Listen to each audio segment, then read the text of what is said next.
आपको अगर युद्ध समझना है तो युद्ध समझने के लिए आपको सबसे पहले 62 की लड़ाई को समझना होगा, उसके बाद 65 को समझना होगा, उसके बाद 71 को समझना होगा, फिर 99 वाला जो हुआ था वो समझना होगा।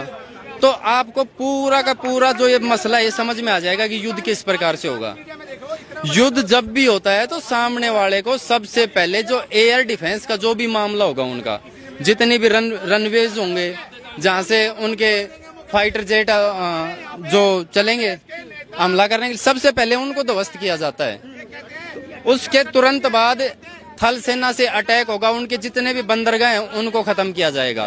कि भाई जैसे मान लो चाइना हो गया या फिर कोई और देश जो अपने जिसका स्वभाव है पलटना, जो पलटेगा, अमेरिका जो अमेरिका पलटेगा, स्वभाव है पलटना। क्योंकि अभी देखो उसने जो डोनाल्ड ट्रंप ने दी थी एक स्टेटमेंट दी थी कि अगर इंडिया के ऊपर पाकिस्तान हमला करता है तो सबसे पहले अमेरिका इंडिया के पक्ष में खड़ा होगा।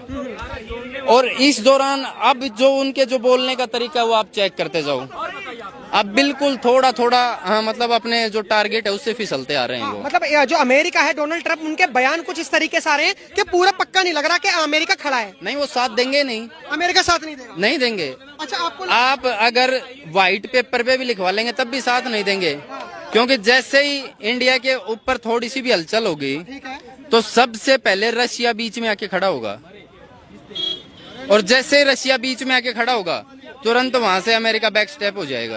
अच्छा, गारंटी है।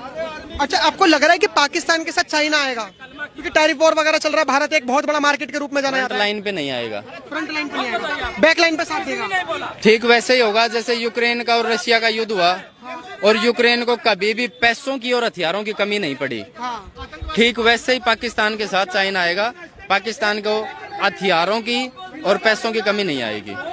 तो इससे तो अब आपकी बातें समझ के ऐसा लग रहा है, क्योंकि एज आर्मी पर्सन हो आप, तो मेरे को एक चीज समझ में आ रही है कि जो युद्ध है ये 3-4 दिन का तो नहीं होगा।